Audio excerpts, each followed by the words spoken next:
কেন বজ্রপাত হয়, এ সময় করণীয় কি? চলছে গ্রীষ্মকাল। এ সময় ঝড় বৃষ্টির সঙ্গে বজ্রপাত অনেক বেড়ে যায়, আর বজ্রপাতের কারণে প্রাণহানি সহ জানমালের ব্যাপক ক্ষয়ক্ষতি হয়। কোন সময় বজ্রপাত বেশি হয়? পরিসংখ্যান বলছে পৃথিবীতে প্রতি মিনিটে ৮০ লাখ বজ্রপাত সৃষ্টি হয়। দেশে সারা বছর যে পরিমাণ দুর্যোগ হয় তার মধ্যে সবচেয়ে বেশি ২৬% হয় মে মাসে। ঋতুভিত্তিক বিন্যাসেও বজ্রপাতের ধরনে পার্থক্য রয়েছে। মার্চ থেকে মে মাসে প্রায় ৫৯%, আর মৌসুমি বায়ু আসার সময় অর্থাৎ জুন থেকে সেপ্টেম্বর পর্যন্ত ৩৬% বজ্রপাত হয়। তবে মোট বজ্রপাতের প্রায় ৭০% হয় এপ্রিল থেকে জুনে। তাই আমাদের জেনে রাখা দরকার বজ্রপাতের সময় করণীয় ও সতর্কতা। ঘন ঘন বজ্রপাত হতে থাকলে কোনো অবস্থাতেই খোলা বা উঁচু স্থানে থাকা যাবে না। সবচেয়ে ভালো হয় কোনো একটি পাকা দালানের নিচে আশ্রয় নিতে পারলে। উঁচু গাছপালা বা বিদ্যুতের খুঁটিতে বজ্রপাতের আশঙ্কা সবচেয়ে বেশি থাকে, তাই এসব স্থানে আশ্রয় নেবেন না। খোলা স্থানে বিচ্ছিন্ন একটি যাত্রী ছাউনি, তাল গাছ বা বড় গাছ ইত্যাদিতে বজ্রপাত হওয়ার সম্ভাবনা অত্যন্ত বেশি থাকে। বজ্রপাতের সময় বাড়িতে থাকলে জানালার কাছাকাছি থাকবেন না। জানালা বন্ধ রাখুন এবং ঘরের ভেতরে থাকুন। বজ্রপাত ও ঝড়ের সময় বাড়ির ধাতব কল, সিঁড়ির রেলিং, পাইপ ইত্যাদি স্পর্শ করবেন না। এমনকি ল্যান্ডলাইন ফোনও স্পর্শ করবেন না। বজ্রপাতের সময় এগুলো স্পর্শ করেও বহু মানুষ আহত হয়। বজ্রপাতের সময় বৈদ্যুতিক সংযোগযুক্ত সব যন্ত্রপাতি স্পর্শ করা থেকে বিরত থাকুন। টিভি, ফ্রিজ ইত্যাদি বন্ধ করা থাকলেও ধরবেন না। বজ্রপাতের আভাস পেলে আগেই এগুলোর প্লাগ খুলে সম্পূর্ণ বিচ্ছিন্ন করুন।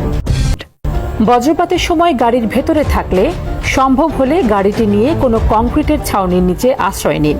গাড়ির ভেতরের ধাতব বস্তু স্পর্শ করা থেকে বিরত থাকুন। গাড়ির কাঁচেও হাত দেবেন না। এমন কোনো স্থানে যাবেন না যে স্থানে আপনি উঁচু। বজ্রপাতের সময় ধান ক্ষেত বা বড় মাঠে থাকলে তাড়াতাড়ি নিচু হয়ে যান। বাড়ির ছাদ কিংবা উঁচু কোনো স্থানে থাকলে দ্রুত সেখান থেকে নেমে যান। বজ্রপাতের সময় আপনি যদি ছোট কোনো পুকুরে সাঁতার কাটেন বা জলাবদ্ধ স্থানে থাকেন তাহলে সেখান থেকে সরে পড়ুন। পানি খুব বেশি বিদ্যুৎ পরিবাহী। কয়েকজন মিলে খোলা কোনো স্থানে থাকাকালীন যদি বজ্রপাত শুরু হয় তাহলে প্রত্যেকে ৫০ থেকে ১০০ ফুট দূরে সরে যান। কোনো বাড়িতে যদি পর্যাপ্ত নিরাপত্তামূলক ব্যবস্থা না থাকে তাহলে সবাই এক কক্ষে না থেকে আলাদা আলাদা কক্ষে যান। যদি বজ্রপাত হওয়ার উপক্রম হয় তাহলে কানে আঙুল দিয়ে নিচু হয়ে বসুন, চোখ বন্ধ রাখুন, কিন্তু মাটিতে শুয়ে পড়বেন না। মাটিতে শুয়ে পড়লে বিদ্যুৎস্পৃষ্ট হওয়ার সম্ভাবনা বাড়বে। আপনার উপরে বা আশপাশে বজ্রপাত হওয়ার আগের মুহূর্তে কয়েকটি লক্ষণে তা বোঝা যেতে পারে, যেমন বিদ্যুতের প্রভাবে আপনার চুল খাড়া হয়ে যাবে, ত্বক শিরশির করবে বা বিদ্যুৎ অনুভূত হবে। এ সময় আশপাশের ধাতব পদার্থ কাঁপতে পারে। এমন পরিস্থিতি অনুভূত করলে দ্রুত বজ্রপাত হওয়ার প্রস্তুতি নিন। বজ্রপাতের সময় চামড়ার ভেজা জুতা বা খালি পায়ে থাকা খুবই বিপজ্জনক। এ সময় বিদ্যুৎ অপরিবাহী রাবারের জুতা সবচেয়ে নিরাপদ। আপনার বাড়িকে বজ্রপাত থেকে নিরাপদ রাখতে প্রয়োজনীয় ব্যবস্থা নিন। এজন্য আর্থিং সংযুক্ত রড বাড়িতে স্থাপন করতে হবে, তবে এই ক্ষেত্রে দক্ষ ইঞ্জিনিয়ারের পরামর্শ নিতে হবে। ভুলভাবে স্থাপিত রড বজ্রপাতের সম্ভাবনা বাড়িয়ে দিতে পারে। বজ্রপাতের সময় আশপাশের মানুষের খবর রাখুন।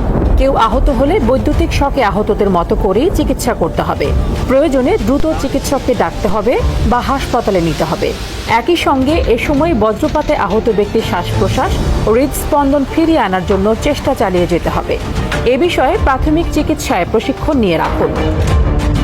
গ্রামীণ অঞ্চলে মাঠে অবস্থান করলে পায়ের আঙুলে ভর দিয়ে দাঁড়ান, তারপর কানে আঙুল দিয়ে মাথা নিচু করে বসুন।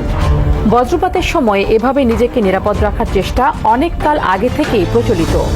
বজ্রপাতের সময় নিজেকে বিদ্যুৎস্পৃষ্ট হওয়া থেকে বাঁচানোর বিষয়টি সম্পর্কে সবারই সচেতন থাকা উচিত। বাজ পড়ার পর ব্যক্তি শারীরিক ও মানসিক উভয়ভাবেই ক্ষতির সম্মুখীন হতে পারে। এতে করে পেশিতে ব্যথা, হাড় ভেঙে যাওয়া, হকচকিয়ে যাওয়া, কানে কম শোনা, খিঁচুনি, পুড়ে যাওয়া, আচরণগত পরিবর্তন, চোখের ছানি, এমনকি কার্ডিয়াক অ্যারেস্টের মতো ভয়াবহ বিষয়ও ঘটতে পারে। এক কথায় বজ্রাঘাতে আক্রান্ত হওয়া অধিকাংশ ক্ষেত্রেই প্রাণঘাতী।